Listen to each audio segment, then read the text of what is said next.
Com apenas uma vitória nos últimos 12 jogos, o técnico Fabián Bustos vive um momento de maior pressão no comando do Santos, após a derrota por 2-1 para o Flamengo. O jogo contra o Deportivo Táchira, na quarta-feira, pela volta das oitavas de final da Copa Sul-Americana, pode ser determinante para o futuro do treinador. A diretoria do Peixe está decepcionada não só com os resultados recentes, mas também com as escolhas e o que julgam ser uma falta de critério do argentino. Os dirigentes avaliam se a troca de comando vale a pena neste momento, em função das opções disponíveis no mercado. Além disso, a cúpula entende que o Santos tem uma sequência favorável pela frente. Táchira e Atlético Goianiense, ambos na Vila, para Bustos fazer o time reagir após diversos tropeços. Caso decidam pela demissão, o nome que agrada é o de Odair Helman, livre no mercado após rescindir com Al-Ahly dos Emirados Árabes. Internamente, o Santos avalia que derrotas contra Corinthians, Flamengo e Palmeiras eram normais, mas existe um incômodo com o desempenho aquém do esperado contra equipes de menor investimento, como o jogo de ida contra o Deportivo Táchira e até mesmo na vitória diante do Juventude, quando o Peixe saiu atrás e conseguiu a virada após a expulsão de um atleta adversário. A goleada por 4-0 para o Corinthians foi considerada inaceitável.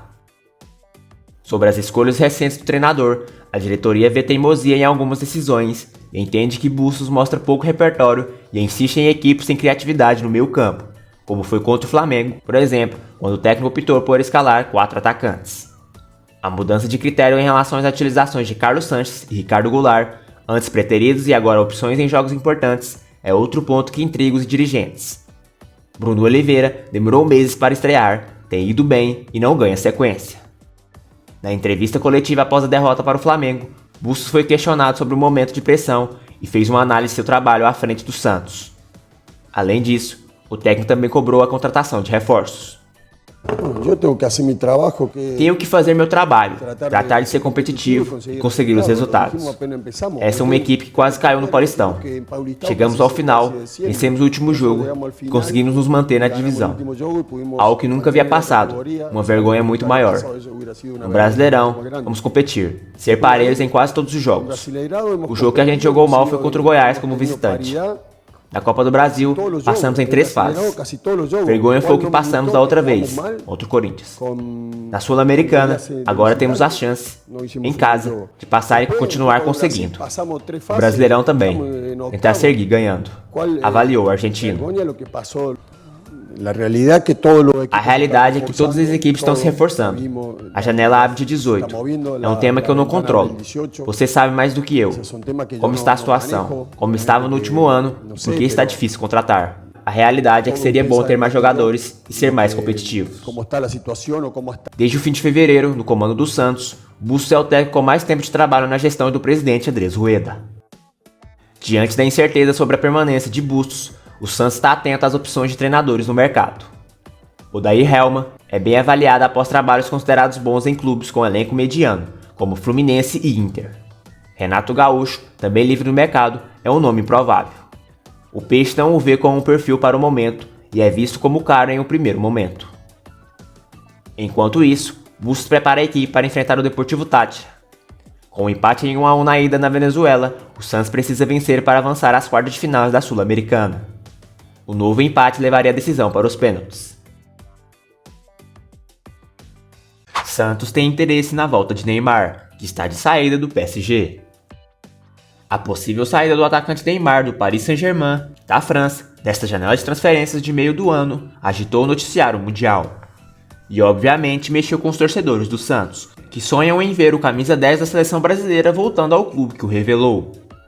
E, segundo o presidente do Peixe, Andrés Rueda, é inocência achar que o time da Vila Belmiro, diante de um adeus do time francês, não irá sondar o jogador.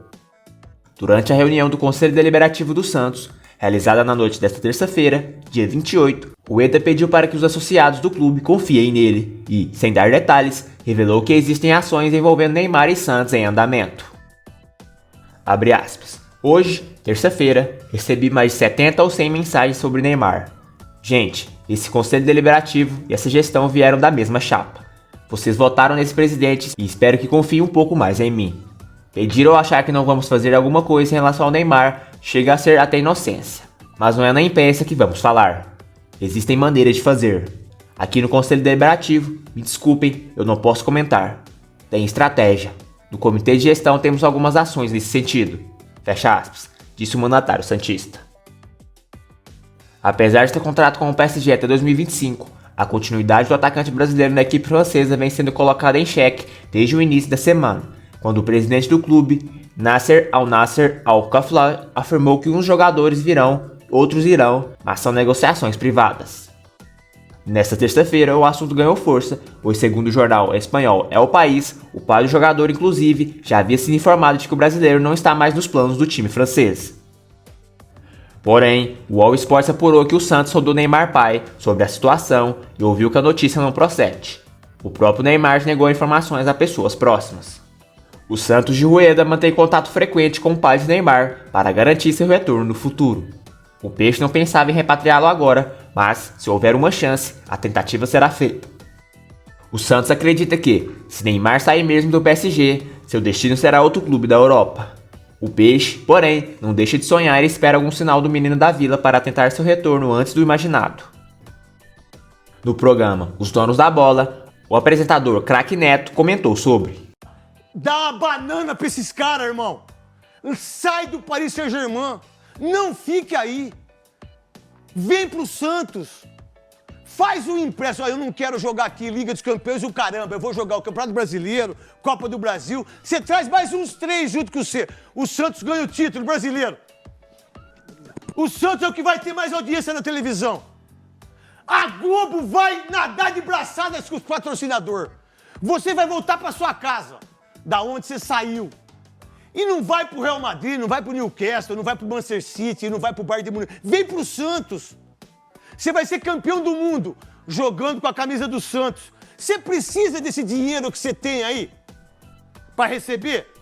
A janela internacional de transferências reabre em 18 de julho. O Peixe contratou 9 reforços em 2022. 4 no começo do ano, Eduardo Borma, Auro, Bruno Oliveira e Ricardo Goulart, e 5 depois do Campeonato Paulista. Maicon, William Maranhão, Rodrigo Fernandes, Johan Júlio e Bryan Angulo. As prioridades agora são lateral direito, meio-campista e atacante de velocidade. Das 5 contratações anunciadas depois da chegada de Fabian Bustos, 2 foram indicações diretas do técnico, Johan Júlio e Bryan Angulo. Depois de fazer carreira no futebol equatoriano, o argentino fez força para contar com a dupla, e ambos estão longe de agradar o torcedor santista. Maicon foi sugerido pelo departamento de futebol, enquanto William Maranhão e Rodrigo Fernandes chegaram via análise do mercado. Todos tiveram a aprovação de Bustos e do departamento de avaliação de desempenho, mas apenas Júlio e Angulo foram pedidos do técnico. Maicon e Fernandes são titulares, enquanto Maranhão tem tido dificuldades até por vaga no banco de reservas. Diante da última leva de reforços, em que somente Maicon e Fernandes se firmaram até agora, o Santos adota cautela ainda maior no mercado. Com pouco dinheiro e margem de erro menor, a ideia é tomar uma decisão técnica. Bustos até pode sugerir um nome, mas ele precisará passar pelo crivo do setor de inteligência do clube. A prioridade será a busca por jogadores prospectados pelos analistas. O Santos venceu apenas um dos últimos 9 jogos e vê Fabian Bustos balançar no cargo. O presidente Andrés Rueda e o executivo de futebol Edu Dracena concordam sobre dar mais tempo ao treinador, mas a paciência diminuiu depois de 4-0 para o Corinthians. Sem grandes recursos financeiros, erros recentes e permanência incerta da comissão técnica, o Santos gastará o que tem em quem for bem avaliado por todas as áreas e não apenas por Bustos. Não há nenhuma negociação avançada no momento. Dupla do Barcelona de Guayaquil. Além de Johan Júlio e Bryan Angulo, Bustos sugeriu 2 reforços na sua chegada: o lateral direito Byron Castilho e o atacante Emmanuel Martínez. Ambos trabalharam com o treinador no Barcelona de Guayaquil. O Santos tentou, sem sucesso, contratar os 2 em março. Mas recentemente, Byron foi oferecido, mas o custo alto e o processo na FIFA por suposta adulteração de nacionalidade fizeram o Peixe recuar. O ala foi anunciado pelo León, do México. Já Martínez ainda está em pauta.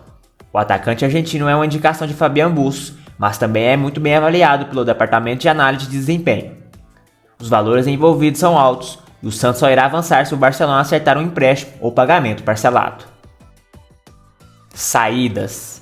O Santos vai ao mercado por reforços, mas deve fazer pelo menos uma grande venda na janela. Andrés Rueda e Edu Dracena não escondem a necessidade de fazer dinheiro para manter as contas em dia. A prioridade é lucrar com atletas sem status de titular absoluto, como são os casos de Kaique, Felipe Jonathan e Lucas Braga. As principais sondagens, porém, são para os meninos da Vila, Ângelo e Marcos Leonardo. E a gente vai ter que fazer, como você falou, o clube vai ter venda de jogadores. Infelizmente, num clube brasileiro, a gente vai viver de vendas de atletas, né? Então, como o presidente falou, colocou aí 70 e poucos milhões aí, a gente vai ter que ter. Infelizmente, vai ter que vender algum jogador, o torcedor vai ficar bravo comigo, vai me xingar, vai fazer, mas infelizmente vai ter que fazer, mas vai fazer de uma forma que seja boa para o clube. Se não for boa para o clube, também não vai fazer, né? A gente vai vender jogadores que a gente acha que vai resolver o nosso problema, não que vai vir pingadinho e aqui não vai resolver. Então é preferível a gente pegar o jogador e ficar com ele aqui e tentar vender mais para frente, ou senão vai vender ele do preço que o clube acha que é justo. Bom, galera do Peixão News, esse foi o vídeo de hoje. Se você não for inscrito no nosso canal, peço que se inscrevam e ativem o sininho para não perder nenhum conteúdo do nosso Peixão. E muitíssimo obrigado e até mais.